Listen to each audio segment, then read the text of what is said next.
안녕하세요. S안과 김종현 원장입니다. 안녕하세요. S한과 안현석 원장입니다.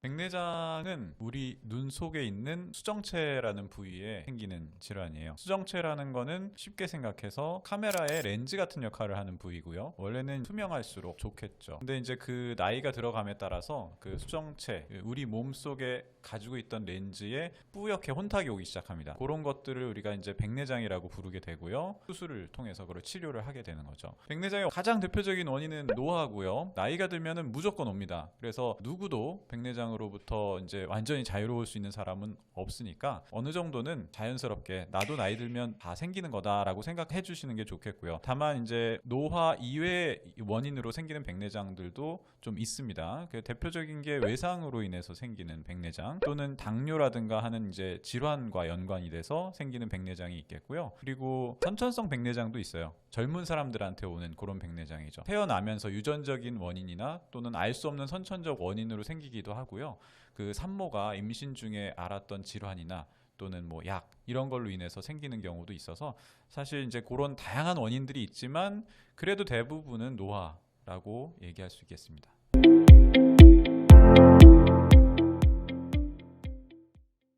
제가 말씀드릴게요. 백내장의 증상은 사실 여러 가지가 올 수가 있어요. 그래서 수정체가 혼탁해지면서 일반적으로는 시력 저하를 맨 처음 느낍니다. 예전에 잘 보였던 것들이 흐리게 보이고 선명하지 않게 보이면 백내장을 좀 의심할 수 있고요. 또 하나는 햇빛에 나가면 눈부심이 예전보다 더 심해졌다 이런 걸 느낄 수 있고, 또 사물의 경계가 흐려 보이고 또는 겹쳐 보이면서 마치 복시 증상을 느낄 수도 있습니다. 잦은 시력 변화로 인해서 안경을 자주 교체해야 될 수도 있고요. 밤에는 잘 보이는데 낮에는 시력이 더 많이 떨어지는 주맹소견을 보일 수도 있습니다. 이거와 반대로 근거리 시력이 예전보다 좋아져서 노안이 좋아졌네 라고 느끼시는 분도 있는데요. 이런 게 이제 백내장이 일시적으로 진행하면서 나타날 수가 있습니다. 마찬가지로 백내장이 더 진행하면 시력이 더 떨어지게 되죠.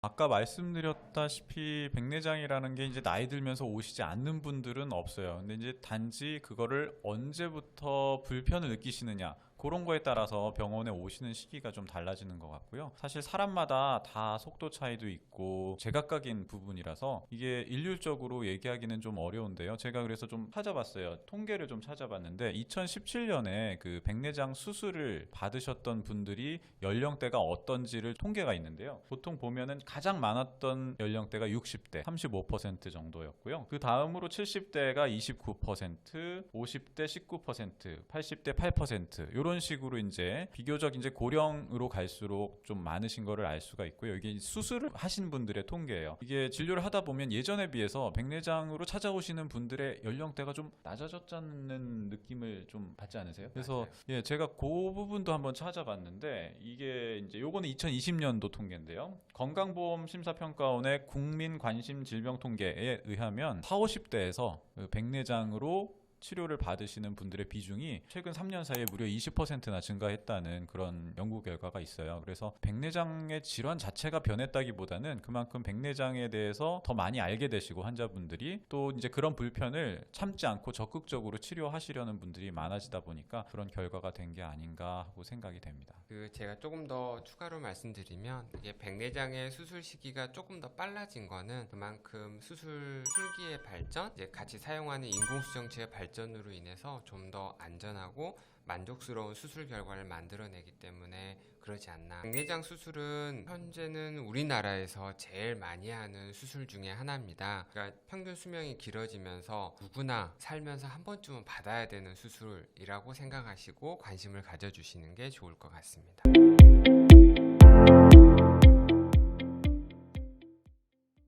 저 같은 경우는 환자분들의 나이를 염두에 두지 않을 수는 없어서 제 나름의 기준이라고 한다면 보통 60세 정도를 기준으로 해서 60세 미만이신 분들이 찾아오셨을 때는 일단 백내장 정도도 좀 신경을 쓰고요. 백내장이 현저하게 이제 와 있으시고 그로 인한 시력 저하가 클 때 저희가 이제 수술을 적극적으로 권하는 편이고요. 60세 이후에 이제 노인분들이 오시면은 저는 가장 중요하게 보는 건 환자분이 얼마나 불편하신지를 가장 중요하게 생각합니다. 환자분들이 많이 물어보세요. 수술을 해야 되는지 안 해야 되는지를 많이 물어보시는데 제가 반문을 하게 되죠. 불편하신 게 어느 정도이신지, 얼마나 뿌옇고 잘 안 보이신지, 이걸로 인해서 생활이 얼마나 힘드신지를 좀 자세히 여쭤보는 편이에요. 백내장이 많이 진행이 되어 보이더라도 시력이 그렇게 나쁘게 나오지 않고 본인이 수술을 원치 않으시는 경우에는 저희가 좀 지켜보는 경우도 있습니다. 그러니까 백내장 수술 시기는 의사마다 약간의 나름의 기준이 다를 것 같아요. 한마디로 표현하면 백내장 수술은 적당할 때 하면 되는 거죠.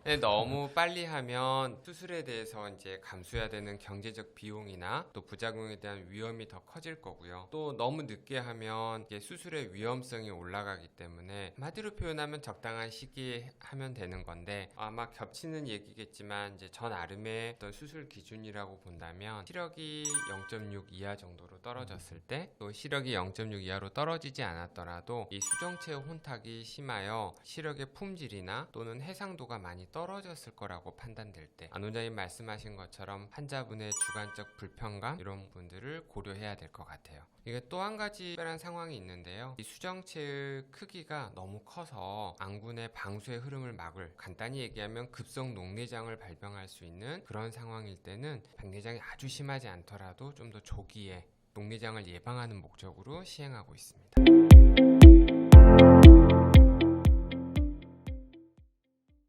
백내장과 녹내장은 사실은 전혀 다른 질환이고요. 직접적인 연관이 이렇게 크지는 않습니다. 다만 이제 방금 김종희 원장님께서 얘기해 주신 것처럼 백내장의 형태나 백내장의 그 진행 정도에 따라서는 녹내장에 영향을 미치는 경우가 있어요. 그런 경우에는 좀 더 적극적으로 백내장 수술이 필요할 것이고요. 그렇지만 기본적인 질환 자체는 백내장과 녹내장은 좀 전혀 달라. 이름만 비슷하다고 생각하시면 될 것 같아요. 녹내장은 시신경이 조금씩 손상이 진행이 되면서 시야가 좁아지고 시력이 떨어지게 되는 그런 질환이고, 별도의 검사와 치료가 필요한 질환입니다. 백내장하고 녹내장하고 이름은 되게 비슷하잖아요. 그렇죠. 그 이름이 왜 비슷한지에 대해서 혹시 들어보신 적 있나요? 근데 이게 백내장과 녹내장은 사실 예전부터 내려오던 이름이거든요. 그러니까 현대의학이 발전하기 전에 백내장 질병, 녹내장 질병이 많이 진행했을 때 나타나는 눈의 색깔을 서양에서 이제 명명한 거였고요. 이게 이제 현대에는 그렇게 심하게 진행되는 경우는 없기 때문에 이름만 가지고 마치 비슷한 질병처럼 착각하는 경우가 많이 있는데, 이거는 수정체와 시신경 전혀 다른 질병 카테고리라고 생각하시면 될 것 같습니다. TMI 같긴 한데 저도 평소에 조금 궁금하게 생각했던 부분이라서 알아봤거든요. 백내장은 사실 직관적으로 이해하기가 쉬워요. 백내장이 아주 심해지면은 육안으로 봐도 이렇게 하얗게 보이는 경우가 있거든요. 물론 요즘에는 그렇게까지 심한 경우가 별로 없지만, 녹내장은 이해가 안 된다는 말이죠. 근데 왜 녹내장이라는 이름이 붙었을까에 대해서 제가 찾아봤는데 설이 두 가지 정도 있더라고요. 해도 될까요? 이런 얘기. 원래 외래어, 이 외국의 그런 서양의 그 병명을 번역하는 과정에서 그렇게 된 것 같은데, 이 영어로는 글라우코마라고 해요. 근데 글라우코마의 글라우코라는 게 이 고대 그리스어인 글라우코스에서 왔다고 그러거든요. 근데 이 글라우코스가 이 검푸른색을 의미한다고 해요. 한 가지 설은 녹내장이 급성으로 와가지고 막 각막이 붓고 너무 심한 경우에는 불빛을 비춰보면 좀 푸르스름하게 보인다더라. 그래서 이제 그렇게 이름이 붙었다라는 얘기가 있는데, 그거는 저는 조금 와닿지가 않는 것 같고요. 그 두 번째 설이 이 글라우코스라는 게 또 이 검푸른 바다색을 의미한다고도 하더라고요. 그래서 옛날 사람들이 녹내장이 진행이 돼가지고 시야가 좁아지고 어두워지고 안 보이는 그런 상황을 마치 바닷속에 들어가서 이렇게 잘 안 보이는 것처럼 검푸르게 보인다고 해가지고 글라코마 이렇게 됐다라는 설이 또 있는데, 저는 그게 조금 더 와닿는 것 같고요. 그거를 이제 번역을 하면서 녹내장이라고 한 거는 제가 알기로는 일본 사람들인 것 같아요. 우리나라에 있는 이상한 한자어의 대부분은 일본에서 온 거고, 그런 식으로 유래가 돼서 많은 분들에게 혼란을 주고 있는 것 같습니다.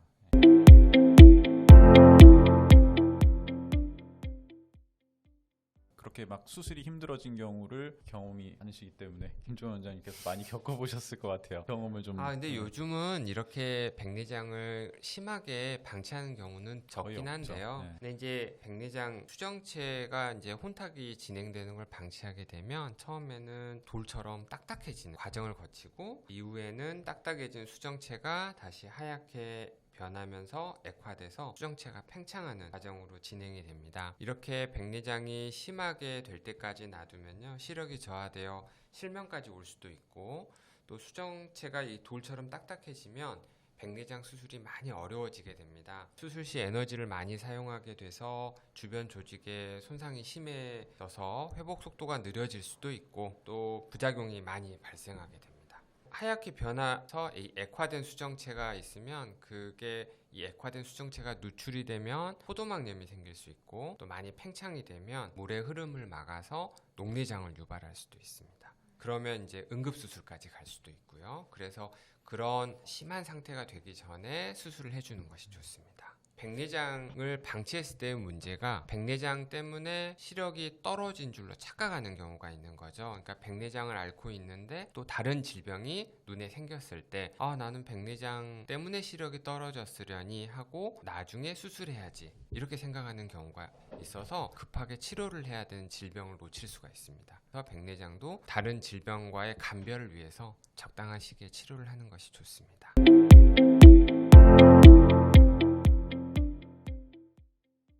백내장의 약물 치료도 사실 존재를 하긴 합니다. 그래서 백내장이 그렇게 심하지 않으시거나 또는 백내장이 있으시지만 당장 수술을 할 형편이나 여건이 되지 않으시는 분들에게는 안과 의사분들이 백내장 안약을 보통 이제 처방을 하게 되죠. 백내장 안약에도 몇 가지 종류가 있기는 한데요. 사실 그 효과가 뛰어나거나 의학적으로 완벽하게 입증됐다고 보기는 좀 어려운 측면이 그쵸? 있습니다. 네. 그래서 이 약이 나온 지도 되게 오래됐더라고요. 보니까 뭐 40년씩 되고 그 가리유니 같은 그 피레녹신 제제는 일본에서 그거 처음에 만든 모양이 있는데 이게 40년 전에 승인을 받았다고 하더라고요. 다른 요오드 제제, 포소드나 여러 가지 사용하는 약들이 있긴 한데 제가 그래서 문헌을 좀 찾아봤어요. 실제로 백내장 억제 효과가 어느 정도 되는지를 연구한 그런 논문들이 있는지를 좀 찾아봤는데 이 되게 오래전부터 사용했던 약인데도 불구하고 의외라고 생각이 될 정도로 그런 뒷받침할 만한 연구 결과가 많지는 않더라고요. 있다고 하더라도 뭐 동물 실험에서 뭐 쥐들에게서 뭐 좀 효과를 봤다 뭐 이런 내용들이 있다던가. 그래서 사실 그런 것들이 실험실 레벨에서는 어느 정도 효과가 있다고 되어서 승인을 받고 사용을 하고는 있지만 실제로 백내장을 이렇게 현저하게 그런 진행을 억제할 수 있다던가 하는 거는 아니기 때문에 또 그리고 이제 백내장 이미 생긴 그거를 이제 줄여주거나 없앨 수 있는 방법은 수술 위에는 전혀 없거든요. 그래서 결국은 백내장의 치료라고 하면은 수술적인 치료가 가장 중요한 그리고 핵심적인 치료라고 할 수 있습니다.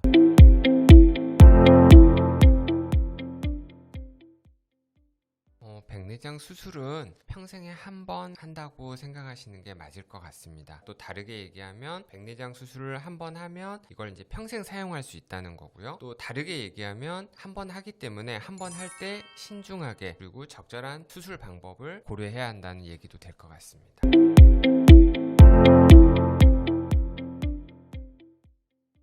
사실 인공수정체의 종류가 제가 처음 안과 의사를 시작할 때만 해도 이렇게 많지가 않았었어요. 그래서 그때는 사실 이런 걸로 고민을 할 거라고는 생각도 못 했었는데 요즘에는 정말 많아졌어요. 이제 막 새롭게 나오는 렌즈까지 생각하면은 뭐 의사들도 이게 그런 게 벌써 나왔었어? 라고 생각할 정도로 다양한 렌즈들이 많이 나와 있기 때문에 그거를 막 일일이 하나씩 다 설명을 드린다는 게 어려울 것 같긴 한데요. 제가 크게 큼직한 카테고리로 말씀을 좀 드리면은 일단은 초점이 하나짜리인 렌즈와 여러 개인 렌즈, 단초점 렌즈와 다초점 렌즈로 크게는 나눌 수가 있을 것 같아요. 단초점 렌즈라는 거는 말 그대로 초점이 하나인 렌즈, 멀리 또는 가까이 어떤 이제 원하는 거리를 잘 볼 수 있도록 해주는 그런 초점이 하나짜리인 렌즈인 건데요. 이제 그 렌즈에서도 구면 렌즈와 비구면 렌즈 이렇게 또 나뉘게 됩니다. 구면과 비구면은 렌즈의 그런 퀄리티를 결정하는 요소예요. 구면 수차라고 해가지고 사람이 원래 가지고 있던 렌즈인 이 수정체와는 달리 인공적인 렌즈를 쓰기 때문에 이 사람이 깎아서 만드는 또는 뭐 어떤 형태로든 이렇게 만들어내는 렌즈는 이 오차가 발생할 수 있거든요. 그런 것 중에 하나가 이제 구면 수차고,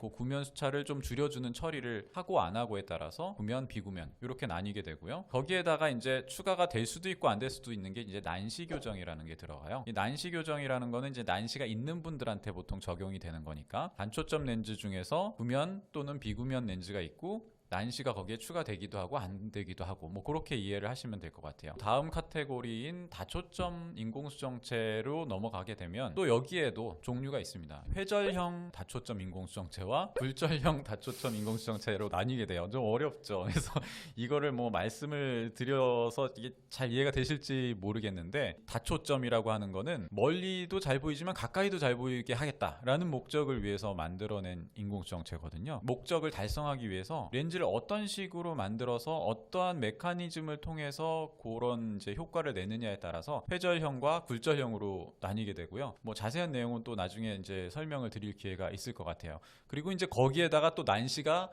들어갈 수도 있고 안 들어갈 수도 있습니다. 되게 복잡하죠. 벌써 되게 복잡한데 이제 거기에 따라 또 제조사별로 조금씩 달라지고, 여러 가지 우리가 사용하는 제품들도 우린 이런 기능이 있어서 더 좋습니다, 저런 기능이 있어서 더 좋습니다 하는 것처럼, 또 뭐 여러 가지 또 뭐 색깔을 넣기도 하고, 블루 라이트를 차단해서 뭐 이런 거를 또 개선을 시켰다, 뭐 여러 가지 또 브랜드마다의 차이들도 존재하기 때문에 너무나도 다양한 그런 이제 인공수정체가 존재한다라고 알고 계시면 되겠고요. 그렇기 때문에 환자분들 입장에서는 사실 되게 혼란스럽고 또 결정이 어려우신 것도 사실일 것 같아요. 그런 부분에 대해서는 또 이제 안과 의사의 조언과 또 검사 결과에 따른 그런 판단을 어느 정도 참고하셔가지고 렌즈를 결정하시면 될 것 같습니다. 사실 요즘 들어서 가장 핫하고 또 많은 분들이 관심을 많이 가지고 계신 게 이제 이 다초점 인공수정체라는 카테고리일 텐데, 그 부분에 대해서 좀 더 자세히 설명을 해주시면 좋을 것 같아요. 다초점 렌즈에 대해서는 이제 종류가 워낙 많이 나와 있고요. 그다음에 여러 원리에 따라서 다양한 종류가 있어서 시간에 이렇게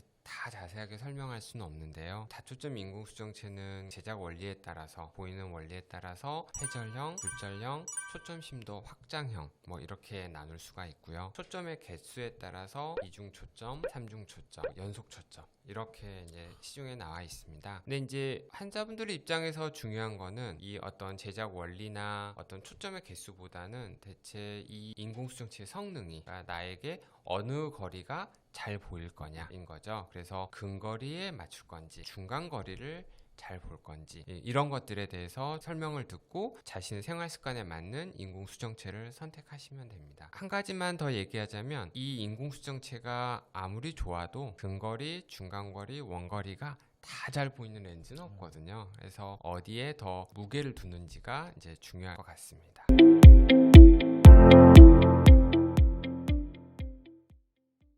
방금 이제 김종현 원장님께서도 말씀을 해주셨지만, 사실은 어떤 하나의 인공수정체가 모든 환자분들의 니즈를, 필요를 다 충족시켜 줄 수는 없는 것 같아요. 아직까지는 한계가 존재합니다. 그렇기 때문에 계속해서 이런 것이 부족하다라고 하면 이제 그런 쪽을 보강을 해서 또 새로 나오고, 또 이런 쪽이 좀 약한 그런 측면이 있어서 환자분들의 요구가 있으면은 이제 그런 부분들을 보완해서 또 신제품이 나오고 하는 그런 게 있기 때문에, 사실은 가장 최근에 나온 게 그런 것들을 많이 반영을 하는 측면은 있어요. 그래서 뭐 일반적인 그런 퀄리티 면에서는 가장 최신의 그런 인공수정체를 사용하는 게 여러 가지 장점이 있기는 합니다. 하지만 아까 이제 설명 잘 해주셨듯이 가까이를 보이는 정도에 따라서는 오히려 최신의 인공수정체보다 다른 메커니즘을 가진 인공수정체가 더 뛰어나기도 하고요. 뭐 예를 들자면은 야간 운전을 많이 하셔야 된다든가 하는 분들에게는 회절형 인공수정체가 빛 번짐을 좀 많이 유발하는 측면이 있어요.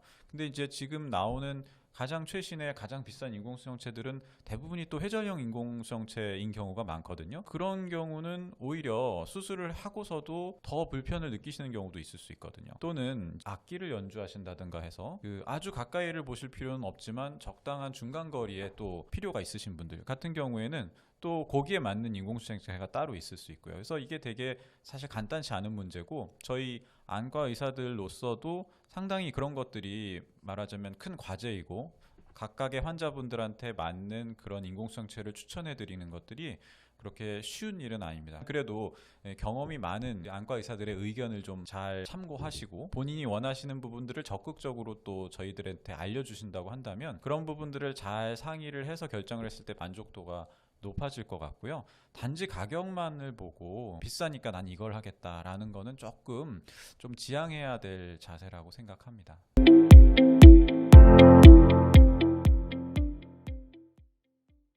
다초점 인공수정체는 한계가 있는데요. 다초점은 원거리, 근거리, 중간거리 이렇게 빛을 분산하기 때문에 망막이 안 좋거나 녹내장 같은 시 기능이 약한 분들께는 다초점이 아주 좋은 기능을 발휘하지 못합니다. 그런 경우에는 단초점 인공수정체를 사용하는 걸 추천하고 있습니다. 한쪽 눈에 망막이나 녹내장 이상으로 인해서 시 기능이 떨어졌을 경우에는 단초점을, 또 반대편에는 다초점을 이렇게 사용할 수가 있고요. 두 눈에 다른 인공수정체를 사용한다고 하더라도 대부분의 경우에는 잘 적응하시는 것 같습니다. 저도 예전에는 그 양쪽을 똑같이 맞춰야 된다, 같은 종류의 인공수정체를 써야 된다라는 고정관념처럼 가지고 있었던 게 있어서 그렇게 하려고 이제 계속 노력을 했었는데 김재현 원장님께서 그렇게 믹스매치 서로 다른 인공수정체를 사용을 했더니 결과가 좋았더라라는 말씀을 또 주시고 또 다른 연구 결과들도 있어서 한번 시도를 좀 해봤더니 생각보다 반응이 괜찮으시더라고요. 만족들을 많이 하시는 것 같아요.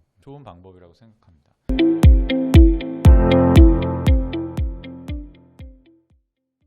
백내장 수술은 다양한 인공수정체를 우리가 이제 선택하고 거기에 맞춰서 이제 결정을 해야 되기 때문에 가급적이면 당일 수술은 별로 추천하고 있지는 않습니다. 일단은 먼저 눈 상태를 확인하고 수술에 대한 계획을 세우고 또 인공수정체에 대한 충분한 상담을 통해서 자신한테 맞는 인공수정체를 결정을 하고 그리고 또 집에 가서도 생각을 해보시고 그다음에 이제 수술 날짜에 와서 수술을 진행하는 거를 더 추천드리고 있습니다. 한 번 하는 수술이니까요. 신중하게 결정하셔서 하시면 좋을 것 같습니다.